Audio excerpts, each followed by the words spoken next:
Hello students, आज हम यहाँ पर क्लास 8th में संस्कृत की वर्कबुक में उपसर्ग चैप्टर पढ़ेंगे।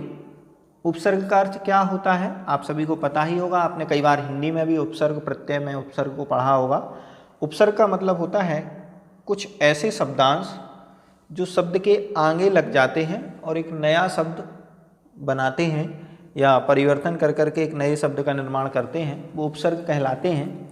तो ध्यान रखना, उपसर्गों का खुद का या स्वयं का तो कुछ अर्थ नहीं होता है, लेकिन जब वो किसी शब्द के आगे लग जाते हैं तो वो शब्दांश एक नए शब्द का निर्माण करते हैं। तो आज हमें यहाँ कुछ संस्कृत के उपसर्ग देखना है कि वो उपसर्ग यदि यहाँ आगे लग जाते हैं तो उनमें क्या परिवर्तन होता है। और ध्यान रखना, ये उपसर्ग यहाँ पर धातुओं में लगाए जाएंगे तो धातुओं का हम धातु वाला रूप ही लिखेंगे। धातु का मूल रूप हमें दिया जाएगा, लेकिन हम उसको धातु के किसी न किसी लकार के फॉर्म में तोड़ करके ही लिखेंगे। तो चलिए हम बनाते हैं, यहाँ पर प्रयास करते हैं उपसर्ग चैप्टर में और देखते हैं कि कौन सा शब्द कैसे बनने वाला है। देखिए, सबसे पहले हमें अब उपसर्ग दिया गया है त्रि धातु के साथ। तो त्रि के रूप तो हमें पता है तरति, तरतः, तरंती, इस प्रकार से चलना है। और अब शब्द यदि हम उसमें जोड़ देंगे तो हमारा पूरा शब्द बन जाएगा अवतरति।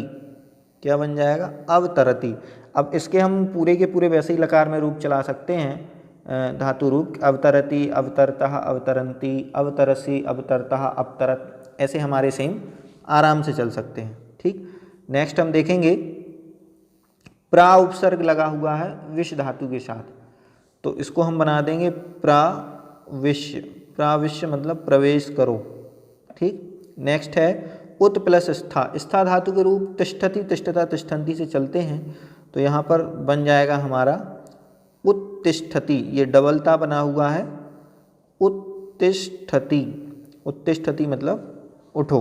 ठीक, और नेक्स्ट है उत प्लस पत। पत धातु के रूप पतति, पतता, पतंती चलते हैं, तो हम इसमें आराम से बना सकते हैं उत्पतति, उत्पतति। पतति, पतता, पतंती को उत्पतति, ये हमारा यहाँ पर रूप बन सकता है। और लास्ट में दिया गया है प्रा उपसर्ग पूर्वक ह्री धातु है, तो प्रा उपसर्ग पूर्वक ह्री धातु है। ह्री के रूप हरति, हरता, हरंती चलते हैं, तो हम आराम से बना सकते हैं प्रहरति, प्रहरति।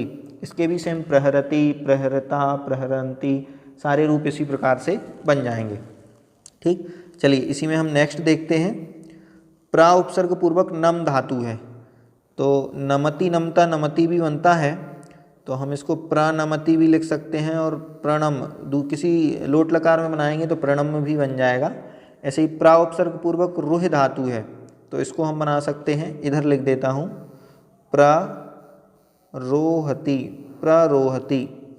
ठीक, प्रा उपसर्ग पूर्वक श्री धातु है, तो हम इसको बना सकते हैं प्रसृज, प्रसृज। ठीक, आधा जा लिखा हुआ है प्रसृज। उप प्लस विष है, तो ये तो सीधा सा उपविशति बन जाएगा हमारा, उपविशति, उपविशति। ठीक, उपविशति, उपविशतः, उपविशन्ति, इस प्रकार से ये सारे के सारे रूप हमारे चल सकते हैं। और लास्ट में दिया है अनु प्लस क्री, तो क्री से करोति, कुर्ता, कुर्वंती हम बनाते हैं, तो सीधा सीधा हमारा शब्द बन सकता है अनुकरोति, अनुकरोति। इस प्रकार से ये शब्द अनु प्लस क्री धातु में लग करके बन सकता है। ठीक, तो ये हमारा पहला यहाँ कुछ उपसर्गों को धातुओं में लगा करके नए शब्द बनाना हुआ है। चलिए नेक्स्ट देखते हैं सेकंड नंबर क्वेश्चन में। इसमें हमें यहाँ पर ऑलरेडी अंडरलाइन करके कुछ शब्द दिए गए हैं। रेखांकित क्रिया शब्दों को शुद्ध करके हमें यहाँ लिखना है। शुद्ध कैसे करेंगे कि देखिए, जैसे यहाँ पुत्र एक वचन में लिखा हुआ है और क्रिया बहुवचन की लिखी है, तो ये गलत है। तो इसका मतलब है हमें अनुकरंती ना लिख करके क्या लिखना है यहाँ पर, अनुशरति। ठीक, अनुसरति लिख सकते हैं हम यहाँ पर। ठीक, और एक क्री धातु करंती तो होता ही नहीं है। ठीक, करोति, कुर्ता, कुर्वंती होता है, तो अनुकरोति हो सकता है। ठीक, तो अनुकरोति हम लिख सकते हैं, अनुकरोति। ठीक, नेक्स्ट देखेंगे आगच्छति लिखा हुआ है, तो आगच्छति जब छात्रः बहुवचन में है तो आगच्छति एक वचन का कैसे आ सकता है, इसलिए हमें इसका बहुवचन लिखना पड़ेगा आगच्छन्ति, बहुवचन में बना देंगे। लास्ट में आप देखेंगे अहम है तो प्रणमामः ना बन के क्या बनेगा, प्रणमामि। उत्तम पुरुष एक वचन में क्या बनता है, प्रणमामि। तो अहम के साथ हमेशा प्रणमामि शब्द का प्रयोग हमें यहाँ पर करना है। चलिए इसी में नेक्स्ट देखते हैं कि प्ररोहंती लिखा है। अब वृक्षः एक वचन में लिखा है तो प्ररोहंती ना हो करके क्या हो जाएगा, प्ररोहति। क्या हो सकता है, प्ररोहति, प्ररोहति, प्ररोहिता, प्ररोहंती, इस प्रकार से बन सकता है। ऐसे ही आप देखेंगे वायुयानम अवतरंती। अवतरंती ये भी बहुवचन की क्रिया यहाँ गलत लगी हुई है, इसको हमें एक वचन में करना होगा तो अवतरती एक वचन में यहाँ पर कन्वर्ट हो जाएगी। चलिए नेक्स्ट 3rd नंबर का क्वेश्चन हम देखते हैं। निम्नलिखित शब्दों से उपसर्गों एवं क्रिया शब्दों को हमें यहाँ पर अलग करना है। तो इनको यदि हम अलग करेंगे तो हमें पता है कि यहाँ उपविशंती में उप ये आधा पा है, उप ये उपसर्ग लगा हुआ है, और जो विश क्रिया है, ठीक, क्योंकि यहाँ विशंती उसका सीधा फॉर्म लगा हुआ है तो हमें सिर्फ उसकी धातु का नाम ही लिखना है, विश धातु है। ऐसे ही प्रणमामि में प्रा उपसर्ग है और नम धातु है। अनुनयति में अनु उपसर्ग है और यहाँ पर नी धातु है। नी धातु नयति ले जाने के अर्थ में होती है, नयति, नयता, नयंती उसके रूप चलते हैं।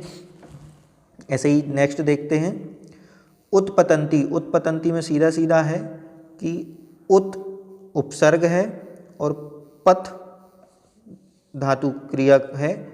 नेक्स्ट है विहरंती। विहरंती में वी उपसर्ग है और हर धातु है, विह, ठीक, हिरी का हरती हरता बनता है और हर धातु भी वही है, तो हिरी नहीं लिख करके हम इसको क्या लिख सकते हैं, हिरी धातु ऐसे भी लिख सकते हैं, ठीक, दोनों ही सही हैं। चलिए नेक्स्ट 4 नंबर है कि निम्न शब्दों के हिंदी भाषा में अर्थ हमें लिखना है।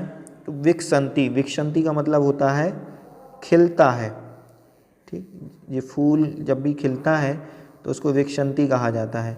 आगच्छति मतलब होता है वापस आता है, जब भी कोई कहीं जाता है और वहाँ से वापस आता है तो उसको कहा जाता है आगच्छन्ति। अनुसरति, अनुसरति का मतलब होता है अनुसरण करता है, अनुसरण करना, ठीक, ये अनुसरण करने के लिए होती है। प्रसरति मतलब फैलता है, ठीक, जैसे मान लीजिए सूर्य का प्रकाश क्या होता है, प्रसरति, फैलता है। और आनयति, आनयति मतलब होता है लाता है, आनयति लाता है। इस प्रकार से ये सभी उपसर्ग शब्दों से बने हुए जो शब्द हैं उनका हिंदी अर्थ यहाँ पर हमने देखा। धन्यवाद।